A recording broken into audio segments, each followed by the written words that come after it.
Assalamualaikum Ciladers semuanya. Senang sekali di sini Miss Anita kembali hadir menemani Ciladers dalam edisi podcast Cilot Talks bersama Cilot Unisula.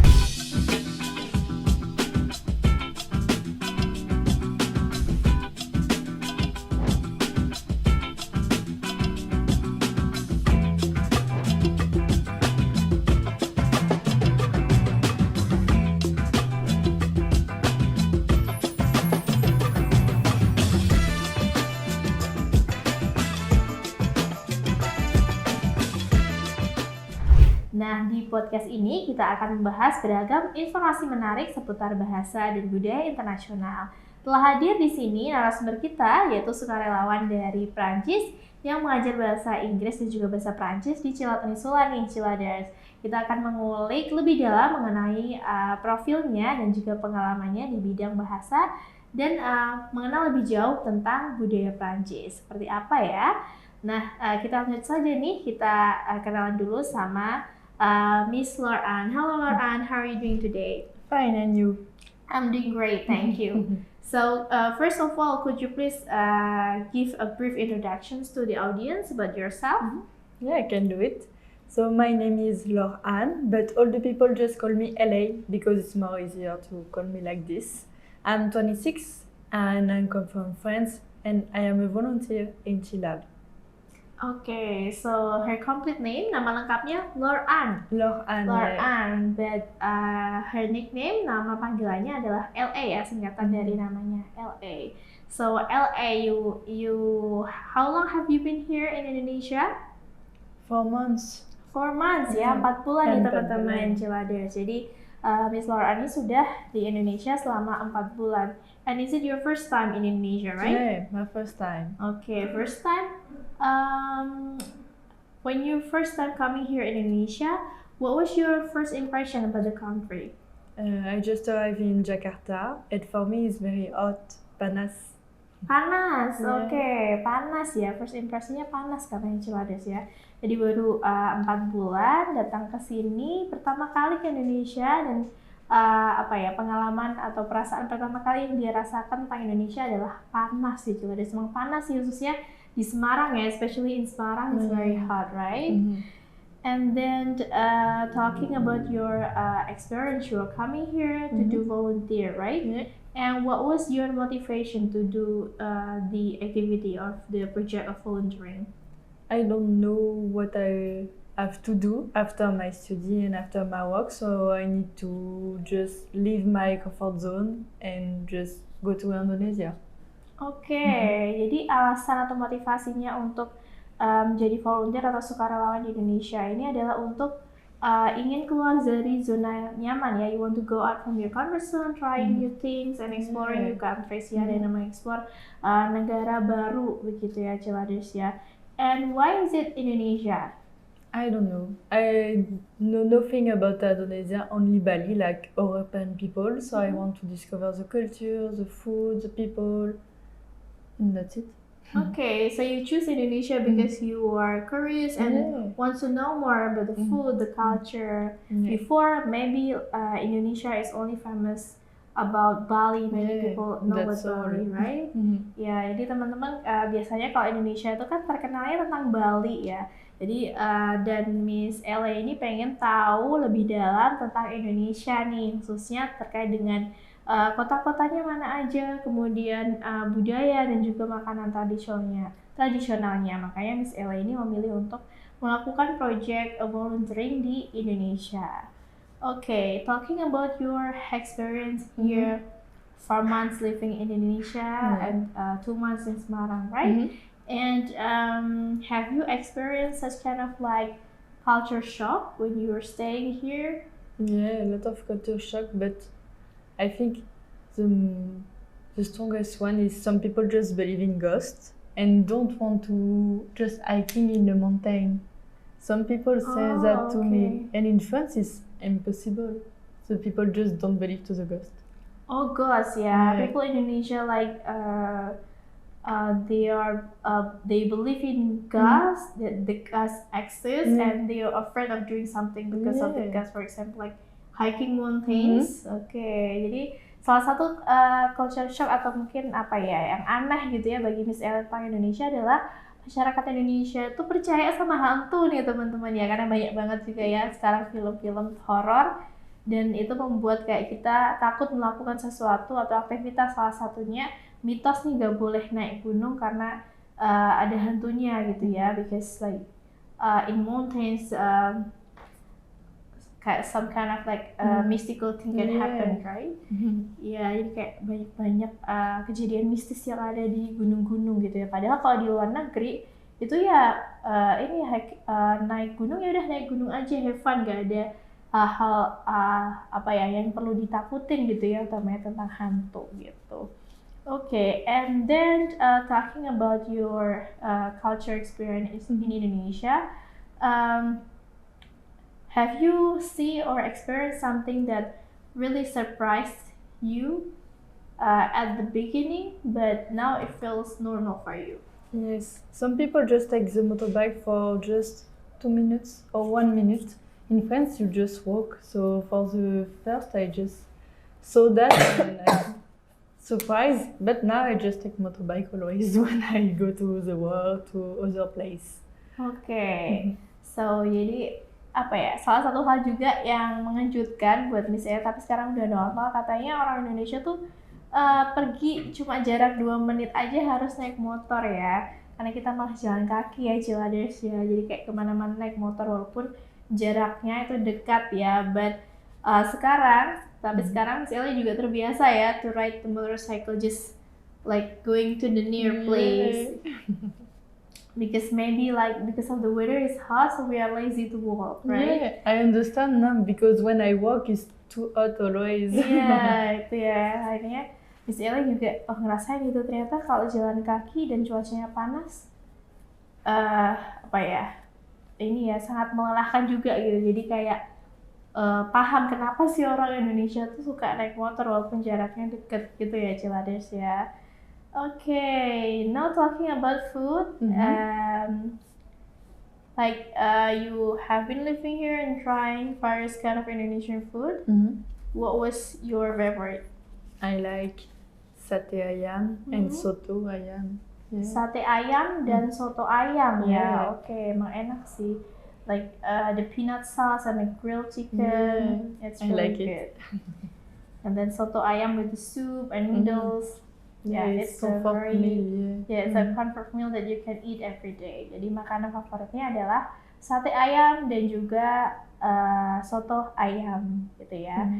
And then while you were here, are you missing kind of French food that you usually eat at home maybe? Yeah, I want to eat sandwich with baguette. With baguette, yes. Sandwich with baguette, okay. Yeah, baguette is crunchy, but you don't have crunchy bread here. I see. Yeah. Jadi makanan yang Miss Elle rindu nih saat di Indonesia nggak bisa ditemukan, itu makanan khas Prancis, itu sandwich with baguette ya, roti khas Prancis yang teksturnya itu keras ya teman-teman, itu yang nggak bisa ditemukan di sini, dan Miss Elle sangat merindukan itu. So you are missing sandwich. Yeah, sandwich. Baguette sandwich.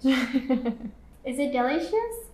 Yeah, I like it because you can put all you want, vegetable, egg, chicken, maybe fish. You can just have a lot of recipes, so yes, good. Okay, so it's like many various things you could put inside the sandwich. Is it for breakfast? No, it's for lunch. Oh, for lunch? Yeah. Oh, okay. Because it's big, maybe like this. Oh, it's big, not like the slices. Oh, no, in baguette it's like this, and it's round and like this, I think. I see. I thought that was like you cut the baguette in slices and then make it the sandwich. No. Yeah. It's a full baguette, so. Not full, maybe an half. Oh, and a half. Jadi big bucket ya. Yeah. Roti bucketnya yang ukurannya besar, itu biasanya dimakan untuk lunch atau makan siang ya di Prancis, itu yang Miss Elle sangat rindukan gitu ya di Prancis. And then talking about the cultural difference about food in Indonesia and French, how do you see that? How do you describe the kind of like differences between Indonesian food and the French food? For me, for the first, it's difficult because you eat a lot of rice for the breakfast, lunch, and dinner. Yeah, exactly. Yeah. Maybe in France you eat rice once a week or twice a week, so that's why it surprised me. But I love rice, so it's okay. Oke, jadi salah satu perbedaan makanan Indonesia dan Prancis tuh kayak orang Indonesia selalu makan nasi ya teman-teman ya untuk sarapan, makan siang dan juga makan malam. Tapi kalau di Prancis tuh makan nasi paling cuma seminggu sekali karena setiap hari-harinya makannya roti. So usually eat bread, Yeah, bread or or just jelly pasta. pasta. Okay. Mm. And how about the taste? Can you find any difference between Indonesian and French? Yeah, in Indonesia, a lot of things is spicy. Oh, okay. And in France, not many spicy. Not many spicy, so that's why I like it, but just little because my body don't like it. Oke, jadi Indonesia banyak sekali ya, di Indonesia banyak sekali makanan pedas ya. Kalau di Prancis enggak banyak makanan pedas. And you don't really like spicy food also, right? No, I don't like. Oke. Dan misalnya ini nggak penyuka pedas teman-teman. Jadi mungkin kalau makan makanan Indonesia harus pilih-pilih yang nggak begitu pedas begitu. And then do you have any recommendation for Indonesian people? Maybe what's kind of like French food that we should try? I think some Indonesian people can like blanquette. Blanquette? Yeah, How blanquette. is it like?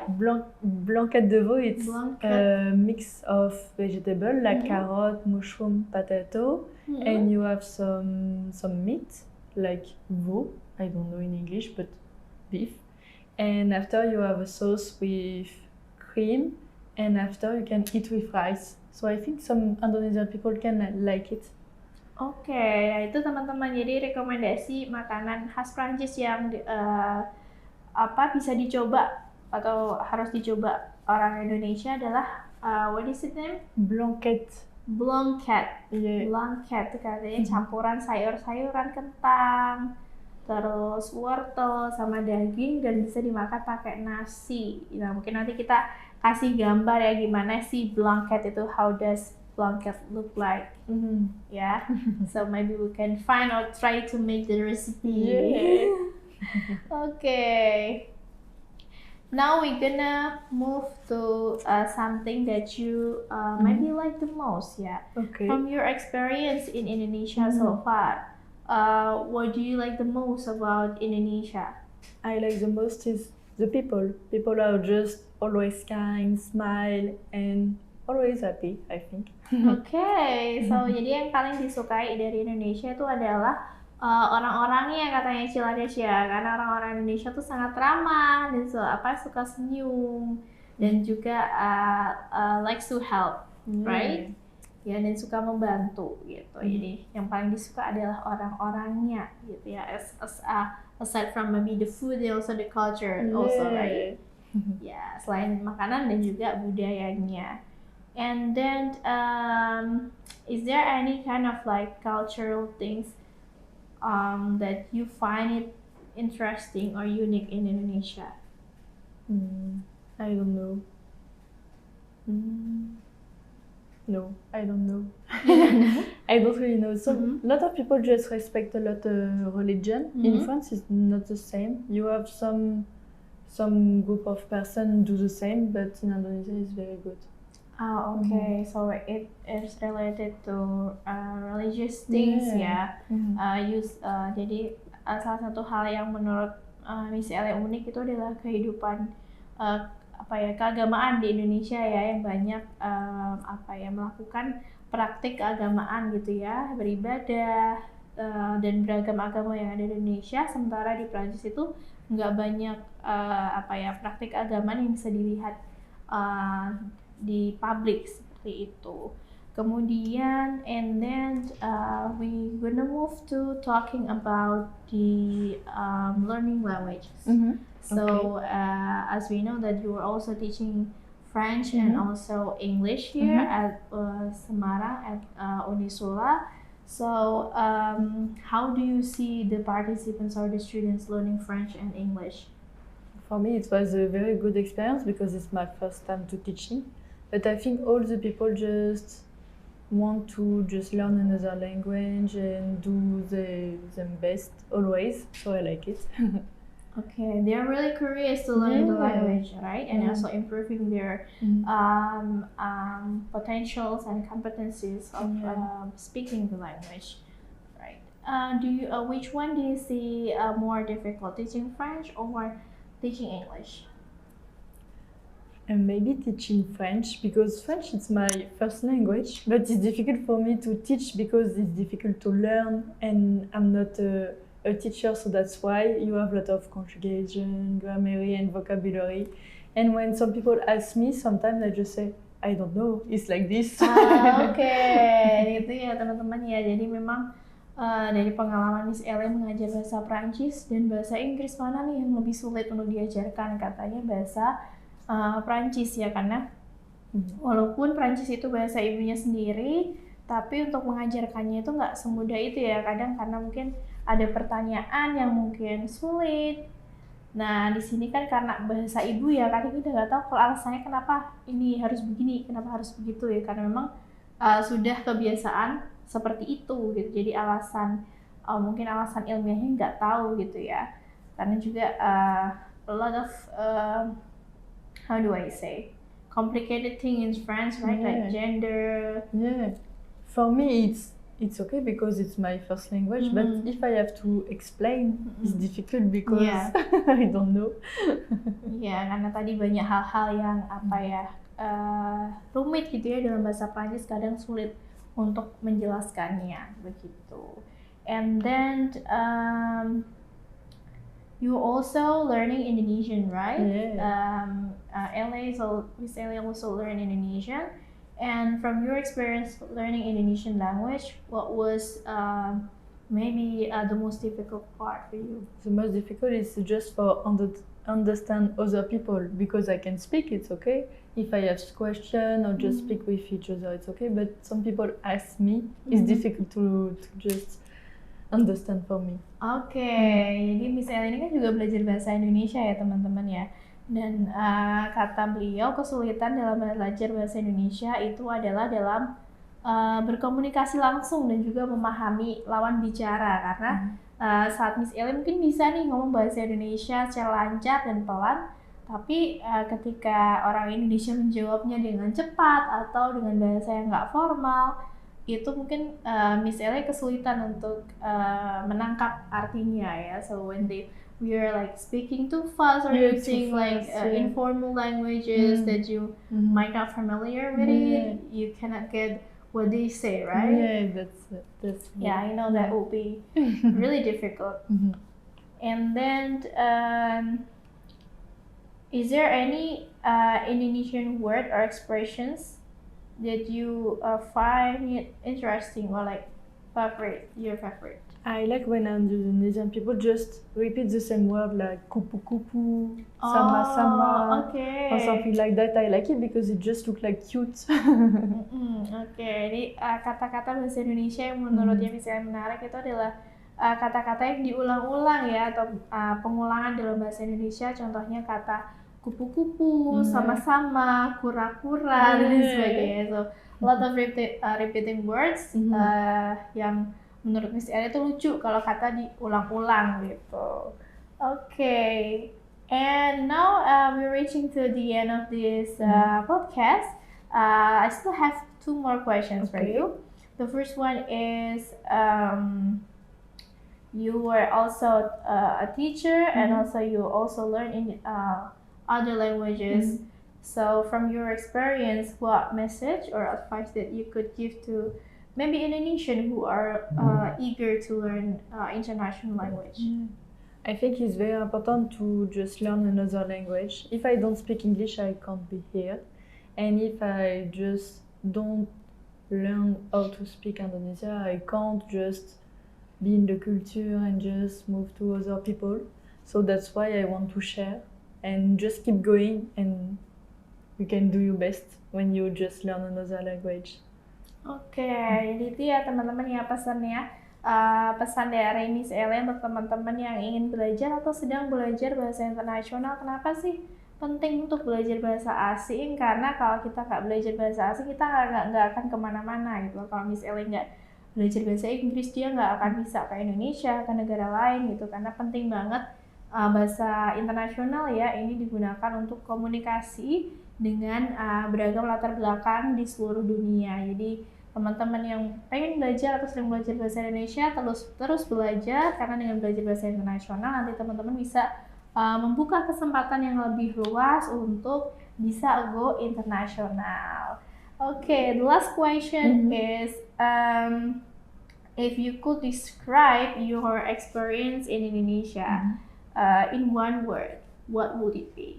Unforgettable, because I never forget this amazing experience, and it's, I don't know, I like it. Okay, so satu kata dari pengalaman Miss Ele di Indonesia adalah unforgettable, tidak terlupakan ya. Ini pengalaman Miss Ele selama beberapa bulan tinggal di Indonesia dan juga sebagai sukarelawan di Indonesia ini menjadi pengalaman yang tidak terlupakan bagi Miss Ele, karena banyak hal yang dia sukai selama tinggal di Indonesia. And hopefully you will come again in Indonesia soon, right? Yeah. Okay, semoga nanti Miss Ele bisa berkunjung lagi nih ke Indonesia, mungkin di masa depan, mungkin di tahun depan, maybe next year. Yeah, now it's my second home, so yes. Okay, tuh kata Miss Ele, Indonesia itu rumah keduanya, so she might come back here again, ya. Okay. Okay, that's all. I think all of the questions I have for you today, Ele. Thank you for joining us and also sharing your experience to the audience. It was really interesting talking about your experience living in Indonesia here, and I wish you a good luck for your next experience. Thank you so much. Oke, nah itu teman-teman semuanya, Celaders ya, di si podcast kali ini bersama Miss Ele membahas tentang beragam informasi ya seputar bahasa, budaya, dan juga informasi menarik seputar Prancis. Jangan lupa untuk terus saksikan video menarik lainnya hanya di channel YouTube Cilat Official. Miss Anita pamit undur diri, sampai jumpa. Sampai jumpa.